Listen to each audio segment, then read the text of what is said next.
Chikudu, a two-wheeled vehicle powered by human power, is the most popular means of transportation and the pride of Congolese people. Chikudu is the name of the most popular means of transportation in Congo. The Chikudu of the Congolese people is a means of transportation that does not require gasoline, because they are not equipped with an engine and are operated by the driver's own strength. Congo is a poor and civil war-prone country in Central Africa. Congolese people joke that the Chikudu are the product of a marriage between poverty and the spirit of advancement, with human ingenuity. For the poor people here, Chikudu is known as more than a tool or means of transportation.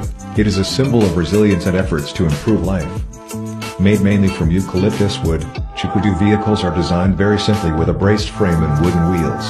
To operate Chikudu, you just need to perform the same movements as when using a skateboard. Specifically, when you apply a push force to Chikudu, the car will run by inertia a certain distance depending on the push force.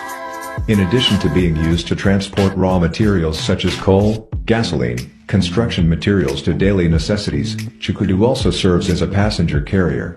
Besides, Congolese people also organize a number of small races with Chikudu on steep terrain with few obstacles.